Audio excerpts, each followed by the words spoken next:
Students, कुछ counter and time delays के related कोई क्वेरी तो नहीं है आप लोगों की?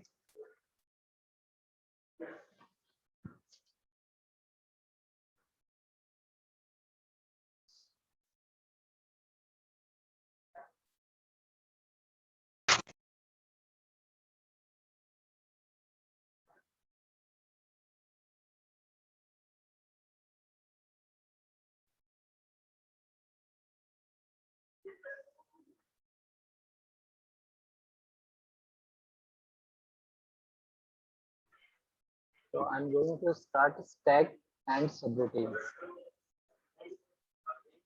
तो हम लोगों ने स्टैक और सबरूटीन से रिलेटेड इंस्ट्रक्शन स्टडी की थी 8085 में।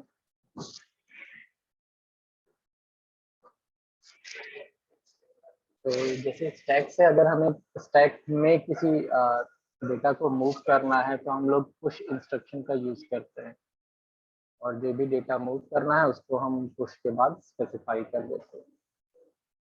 एंड जब हमें स्टैक से किसी डेटा को रिट्रीव करना होता है तो हम लोग पीओपी पोक इंस्ट्रक्शन का यूज करते हैं, और इसके आगे जो भी हमें रजिस्टर स्पेसिफाई करना होता है हम रजिस्टर स्पेसिफाई कर देते हैं, एंड जो डेटा है उस डेटा को हम लोग मूव कर देते हैं from stack to the particular memory given in the instruction.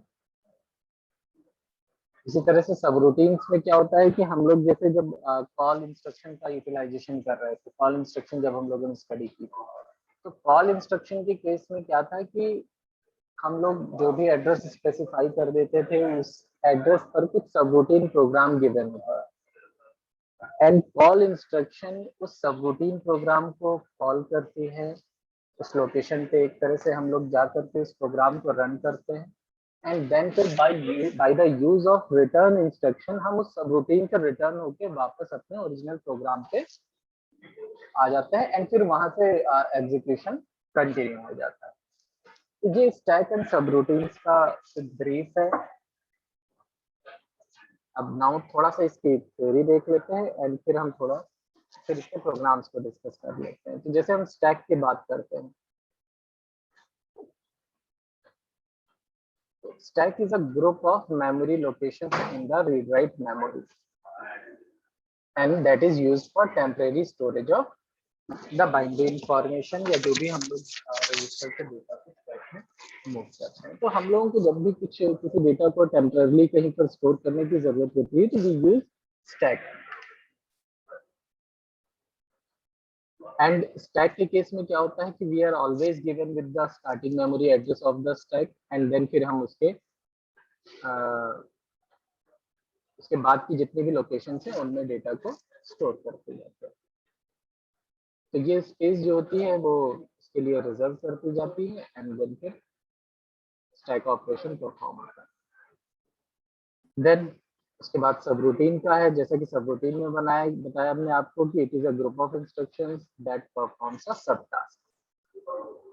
तो अब ये सब टास्क कुछ भी हो सकता है, लाइक जैसे कि हमने कोई टाइम डिले का एक कोई पर्टिकुलर सब रूटीन प्रोग्राम बना दिया है, एंड किसी प्रोग्राम में हमें बार बार सेम डिले का यूटिलाइजेशन करना पड़ रहा है, तो हम क्या कर सकते हैं कि हम उस टाइम डिले को उस सब रूटीन को हर एक प्लेस पर कॉल कर सकते हैं।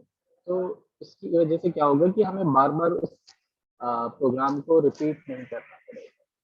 हम सिर्फ एक इंस्ट्रक्शन लिखेंगे कॉल द सब रूटीन, और उसको कॉल कर लेंगे, वो पर्टिकुलर डिले इंट्रोड्यूस करेगा, एंड देन फिर रिटर्न के थ्रू हम रिटर्न हो जाएंगे।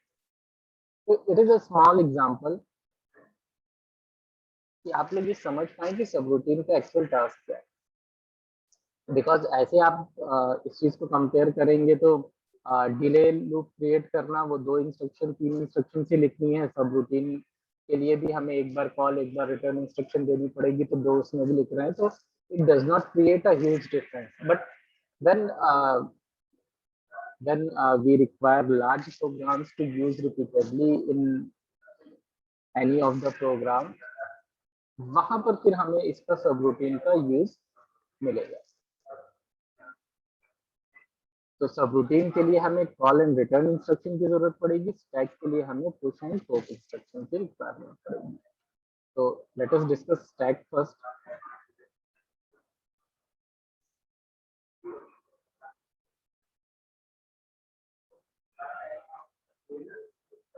ठीक है, तो ये इंस्ट्रक्शंस है।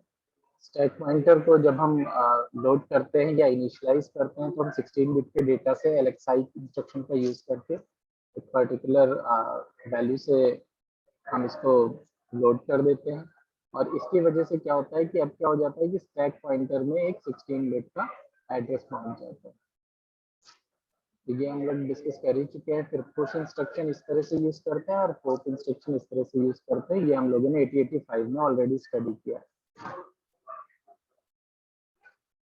So let us move to the examples.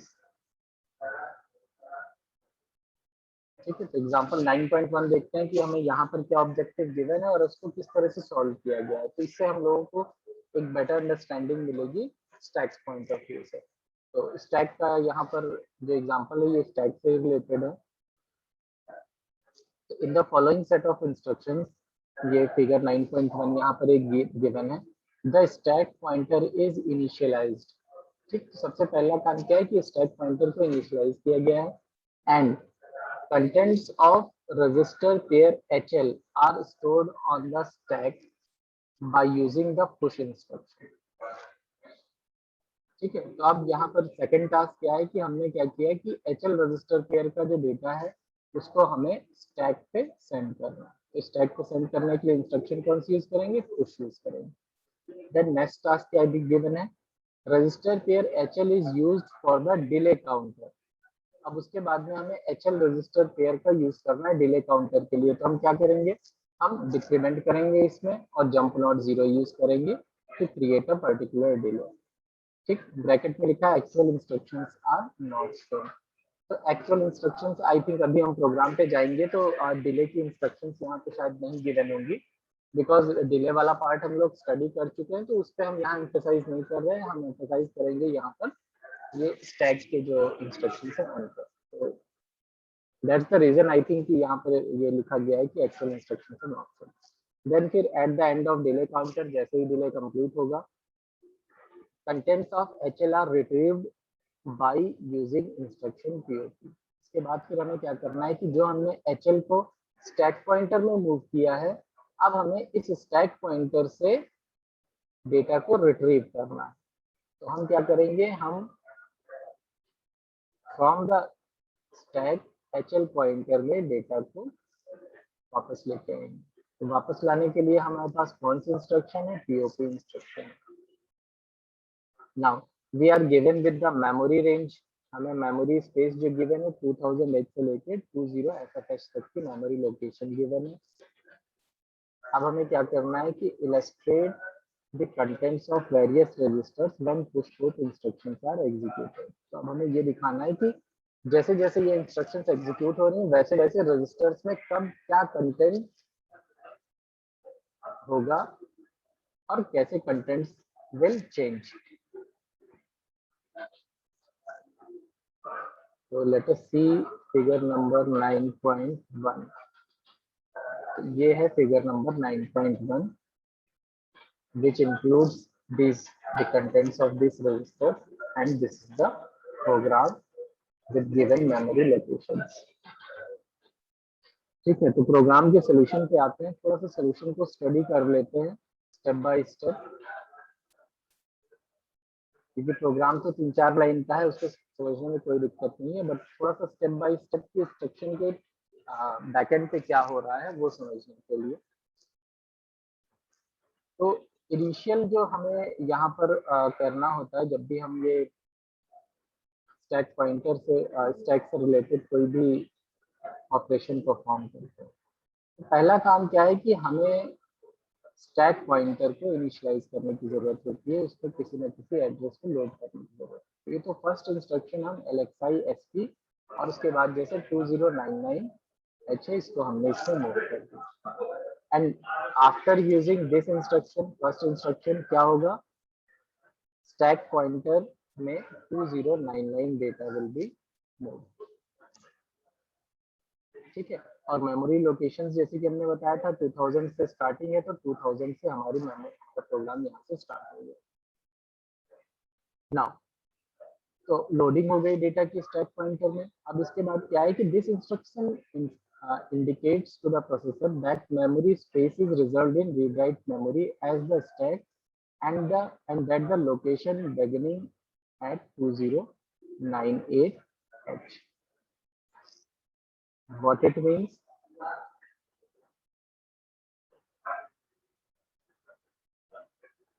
हमने 2099 मूव किया है, तो इट मीन्स कि ये जो स्टैक है, स्टैक का ये हमारा स्टार्टिंग एड्रेस हो गया। यहाँ से स्टैक पॉइंटर स्टार्ट हो रहा है मेमोरी में, और ये मेमोरी स्टैक पॉइंटर के लिए अब रिजर्व हो गई है। It is reserve for stack pointer.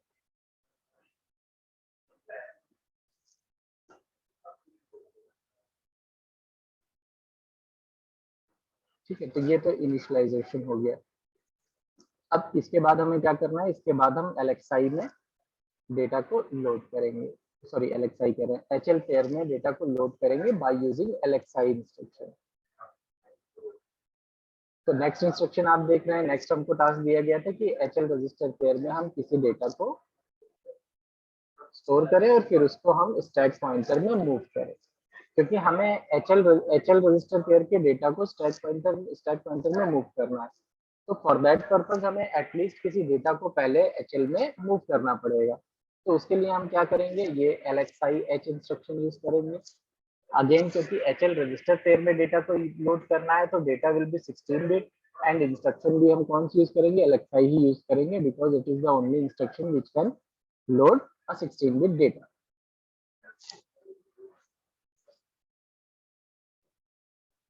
ठीक, तो हमने लोडिंग कर दी डेटा को। अब डेटा लोड करने के बाद में H में 42 चला गया, HL में F2 चला गया। ये डेटा स्टोर हो गया after execution of this instruction. तो ये दोनों इंस्ट्रक्शन के एग्जीक्यूशन के बाद रजिस्टर के ये कंटेंट्स हो गए। रेस्ट रजिस्टर्स को हम लोग नहीं यूज कर रहे हैं, तो उनके कंटेंट्स नहीं शो किए। देन हमारा टास्क क्या था कि हम स्टैक में HL रजिस्टर पेयर के डेटा को मूव करें। तो उसके लिए हमारे पास इंस्ट्रक्शन है पुश H। तो हमने पुश H को यहाँ पर इंट्रोड्यूस कर दिया। अब पुश H की वजह से क्या होगा, उसका आपको इस सेकंड फिगर में इलस्ट्रेशन गिवन।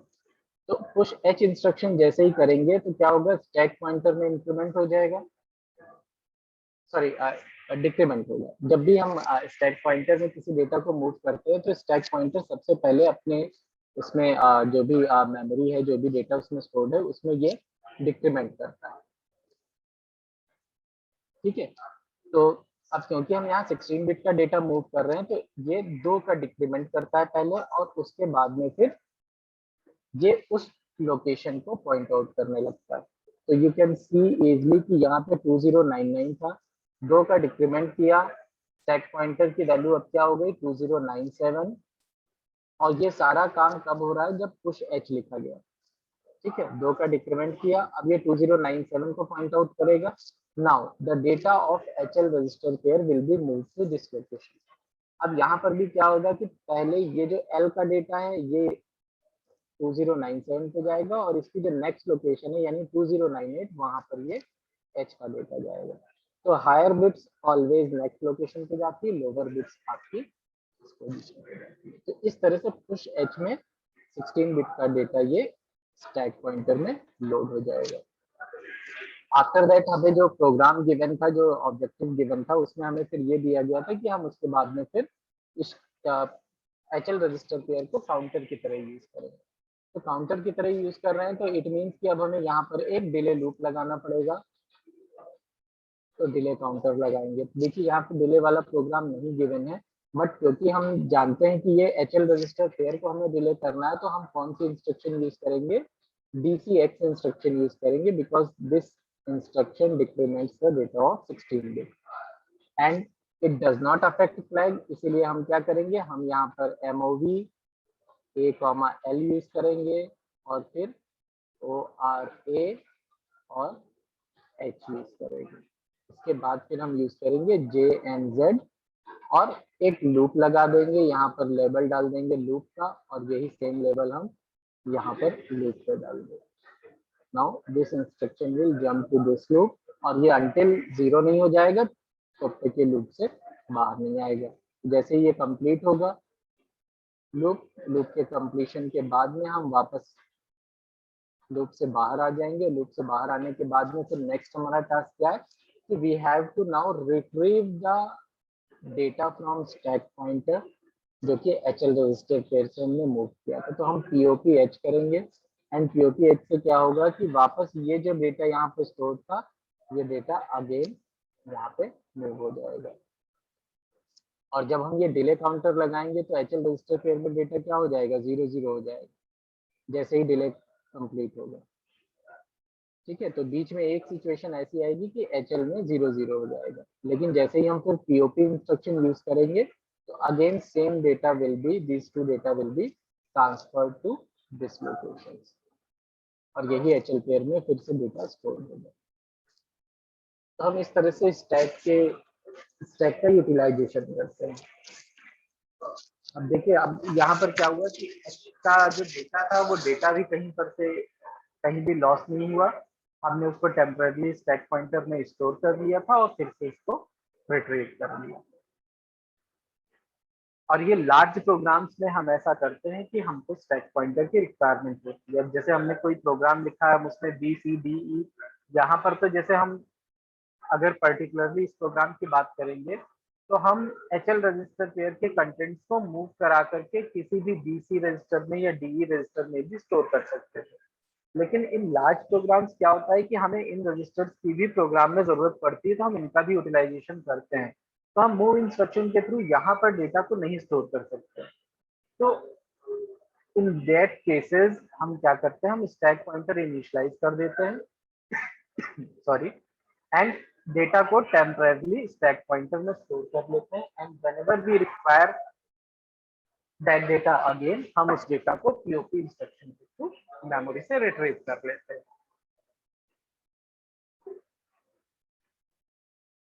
तो यहाँ पर इसका स्टैक पॉइंटर का यूज करने की वजह से एक मतलब फायदा ये भी है कि मतलब अगर हम जनरली मेमोरी में डेटा को स्टोर कर दें कि भाई ठीक है मेमोरी तो है ही, हम एड्रेस दे दें और उसको हम वहां पर स्टोर कर दें, ये भी काम कर सकते हैं। हम स्टैक पॉइंटर ना लेकर के डायरेक्ट मेमोरी में भी स्टोर कर सकते हैं। बट उस केस में प्रॉब्लम ये होती है कि हमें उस एड्रेस को याद रखना पड़ेगा कि हमने किस एड्रेस पे डेटा को मूव किया था, और फिर उसके बाद हम उसको उसी एड्रेस से डेटा को फिर से वापस रिट्रीव कर सकते हैं। बट जब स्टैक पॉइंटर का यूज कर रहे हैं तो हमने एक बार उसको इनिशियलाइज किया, फिर हम एड्रेस भूल गए। अब हमें पता है कि हम पुश और पुट के थ्रू बार बार जितनी बार चाहें उतनी बार हम एड्रेस वो डेटा को रिकॉल कर सकते हैं, स्टोर कर सकते हैं, रिट्रीव कर सकते हैं।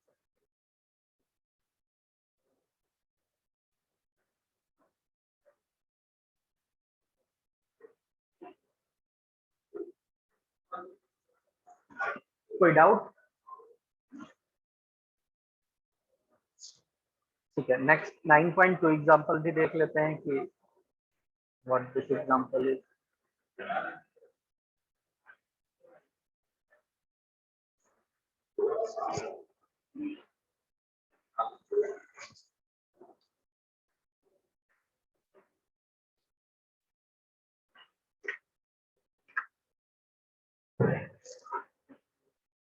So again we are given with some memory ranges to write a program,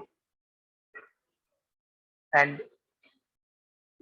a program of data transfer and arithmetic operation is stored in memory location this। तो इस लोकेशन पे एक प्रोग्राम स्टोर्ड है, और ये प्रोग्राम है data transfer या और अरिथमेटिक ऑपरेशन का है। मींस कि यहाँ पर हमने जो प्रोग्राम लिख रखा है उसमें कुछ डेटा ट्रांसफर किया, फिर अरिथमेटिक ऑपरेशन किया और प्रोग्राम हमारा कंप्लीट हो। Then and the stack pointer is initialized at location 2400H, और स्टैक को हमने 2400H पे इनिशियलाइज कर दिया है। Now two sets of data are stored starting at location 2150H and this, which are not shown in figure। ठीक है, दो डेटा को हमें स्टोर करना है लोकेशन पे। Registers HL and BC are used as memory pointers. B और BC register और HL इन दोनों को मेमोरी पॉइंटर्स की तरह यूज किया गया, मतलब हम इसमें एड्रेस स्टोर कर रहे हैं मेमोरी का। And segment of program is shown in figure 9.4। ये हम लोग प्रोग्राम भी देख लेते हैं, चेक कर लेते हैं। नाउ टास्क क्या है अब यहाँ पर, क्योंकि प्रोग्राम तो ऑलरेडी रिटन है। टास्क ये है कि explain how stack pointer can be initialized at one memory location beyond the available user memory. अब वापस इस क्वेश्चन की तरफ आते हैं कि क्या ये क्वेश्चन कह रहा है। The available user memory ranges from 2000H to 23FFH। Means कि हम जैसे प्रोग्रामर हैं तो हमने क्या किया है कि हमें सिर्फ ये लोकेशंस गिवन है, इस लोकेशन में ही हमें सारा प्रोग्राम लिखना है, जो स्टोर करना है वो स्टोर करेंगे डेटा। इसके अलावा हमें कोई लोकेशन हम यूज नहीं कर सकते हैं। एंड लेकिन फिर भी प्रोग्राम में स्टैक पॉइंटर को 2400H यानी 23FFH के बाद का जो डेटा है वो होगा 2400। लेकिन उसके बावजूद इन्होंने क्या किया, 2400H से स्टैक पॉइंटर को इनिशियलाइज कर दिया है। तो ये हमें यहाँ पर एक तो इसका एक्सप्लेनेशन देना है कि ये कैसे हो गया। Then illustrate the contents of stack memory and registers when push pop instruction are executed। तो चलिए वो भी हम लोग देख लेंगे कि जैसे जैसे push and pop instruction execute होगी तो मेमोरी रजिस्टर्स में कंटेंट्स क्या होंगे। And explain various contents in the user memory. ठीक है, अब आ जाते हैं सोल्यूशन पे। तो हमने अभी प्रीवियस केस में देखा था, इस एग्जांपल को समझने के लिए पहले हम आपको प्रीवियस केस एक बार फिर से दिखा देते हैं। हमने स्टैक पॉइंटर को 2099 यहाँ पर वैल्यू दी थी और यहाँ से इनिशियलाइज किया था। लेकिन आप देख रहे हैं कि जब हमने पुश एच इंस्ट्रक्शन यूज किया तो इसने पहले दो का डिक्रीमेंट किया और फिर इन दोनों लोकेशंस पे डेटा को स्टोर किया। लेकिन इस लोकेशन पे देखिए डेटा को स्टोर नहीं किया है, बिकॉज इस इंस्ट्रक्शन में होता ही यही है कि ये पहले दो का इंक्रीमेंट करेंगे फिर उसके बाद दो लोकेशंस में यहाँ पर डेटा को स्टोर कर रहा है। मीन्स कि जिस वैल्यू से हम इनिशियलाइज कर रहे हैं उस लोकेशन का तो यहाँ पे यूटिलाइजेशन ही नहीं हो रहा है। तो दैट इज द रीजन कि हम अगर यहाँ पर अपने नेक्स्ट प्रोग्राम में अगर हम स्टैक पॉइंटर को 2400H से इनिशियलाइज कर भी दे रहे हैं तो भी ये उस मेमोरी लोकेशन को यूज नहीं करेगा। ये यूज कहाँ से करेगा, इसमें दो का डिक्रीमेंट करेंगे यानी कि 23FF और 23FEH लोकेशन में डेटा को स्टोर करेंगे। ठीक है, दिस इज द रीजन कि हम इसको इनिशियलाइज कर सकते हैं। मीन्स प्रोग्राम में जो लिखा हुआ है वो सही लिखा है, उसमें कोई दिक्कत कोई प्रॉब्लम नहीं। ठीक है, now check the program. LXI SP 2400H। ठीक, स्टैक पॉइंटर को इन्होंने इनिशियलाइज कर दिया 2400H से, ये 2400H यहाँ गया। फिर LXI H किया यानी HL रजिस्टर पेयर में 2150 को लोड किया। तो इसकी वजह से क्या होगा, HL में 2150 will be loaded. Then LXI B, again BC register में हम डेटा को लोड कर रहे हैं 16 बिट को, क्योंकि LXI ही है तो 2280 लिखा हुआ है, 22 एंड 80 विल बी लोडेड। ये एक्यूमुलेटर हो गया, ये फ्लैग्स हो गए और DE को यहाँ पर नहीं यूज किया गया है अभी तक। Now what next instruction is MOV A, M, यानी मेमोरी से हम एक्यूमुलेटर में डेटा को ट्रांसफर करेंगे। और मेमोरी से एक्यूमुलेटर में डेटा को ट्रांसफर कर रहे हैं, इट मींस कि इस मेमोरी लोकेशन में जो डेटा स्टोर्ड होगा वो डेटा एक्यूमुलेटर में ट्रांसफर होगा। ठीक है, देन फिर पुश एच करेंगे। तो पुश एच करने से क्या होगा कि एच में जो डेटा है ये डेटा कहाँ चला जाएगा, स्टैक पॉइंटर में स्टोर हो जाएगा। और स्टैक पॉइंटर में कौन सी लोकेशन में स्टोर होगा, 23FF में और 23FE में, बिकॉज स्टैक पॉइंटर में पुश एच करते ही दो का डिक्रीमेंट हो जाएगा। नाउ पुश पीएसडब्ल्यू की वजह से क्या होगा कि ये प्रोग्राम स्टोर वर्ड को भी स्टैक पॉइंटर में स्टोर करेगा। तो लेट अस सी कैसे हो रहा है यहाँ पर काम, तो हम लोग नेक्स्ट यहाँ पे आ जाते हैं।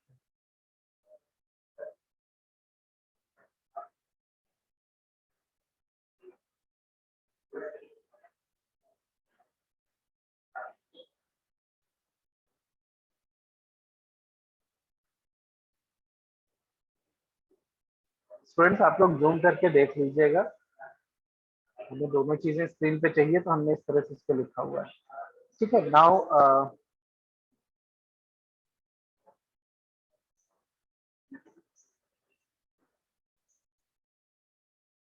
अब क्या है कि हमने देखिए यहाँ पर ये पुश सबसे पहले क्या किया, पुश एच किया है, फिर पुश बी किया है, फिर पुश पीएसडब्ल्यू किया है। ये 3 इंस्ट्रक्शन लाइन से यूज किया है।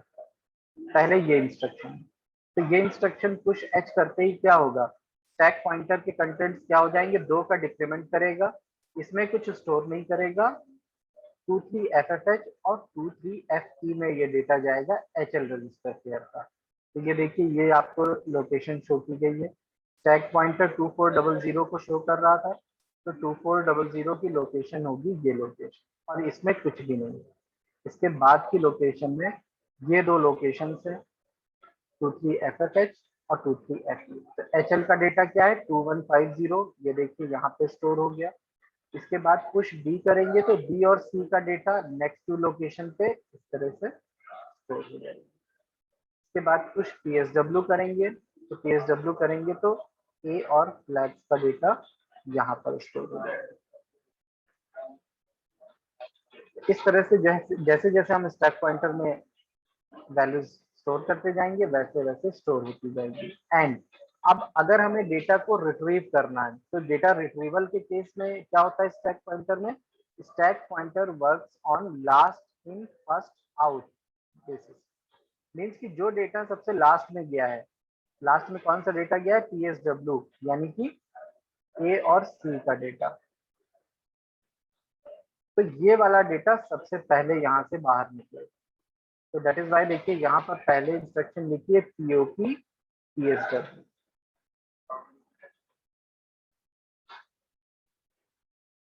ठीक है, उसके बाद फिर हम यूज करेंगे पीओपी बी, और उसके बाद यूज करेंगे पीओपी एच, अगर हमें सेम कंटेंट्स वापस चाहिए। ठीक है, सेम जो प्रीवियस कंटेंट थे अगर वही चाहिए तो हमें इसी सीक्वेंस में पीओपी पीएसडब्ल्यू, पीओपी बी और पीओपी एच इंस्ट्रक्शन का यूज करना होगा।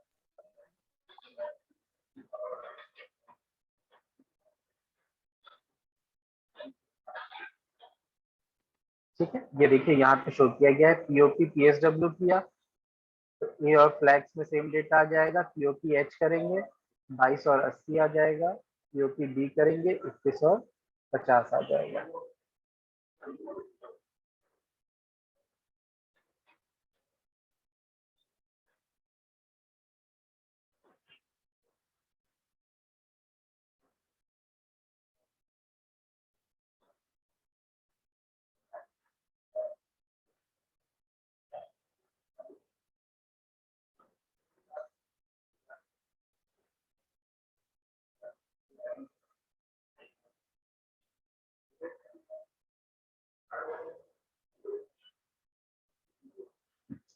स्टूडेंट्स कुछ डाउट हो रहा हो तो बताइए।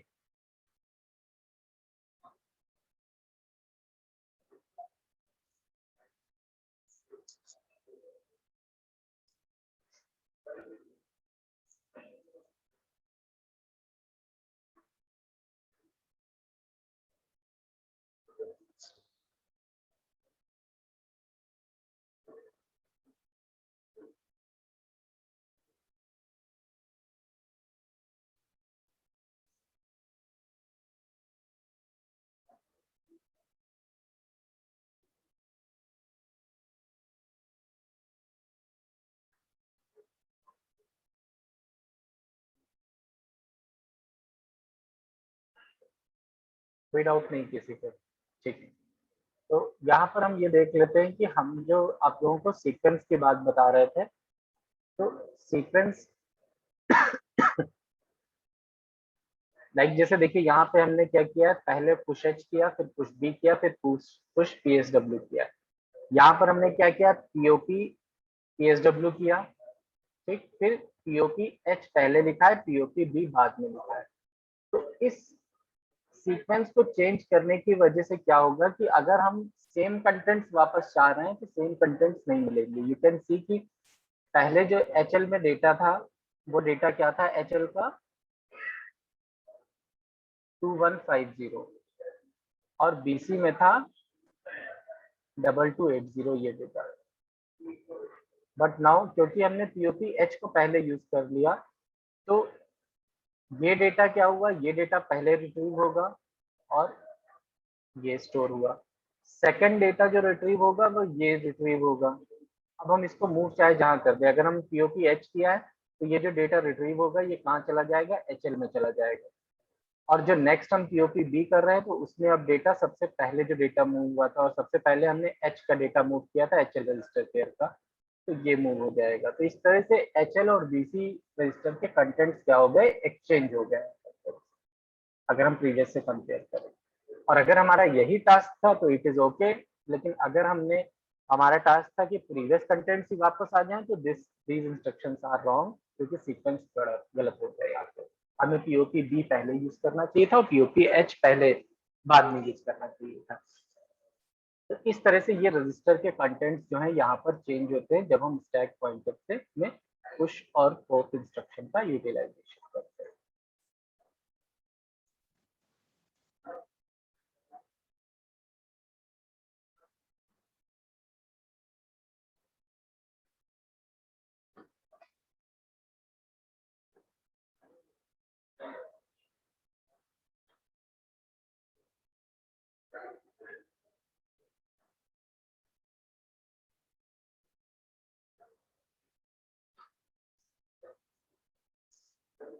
नेक्स्ट थोड़ा सा सब रूटीन के बारे में भी डिस्कस कर लेते हैं।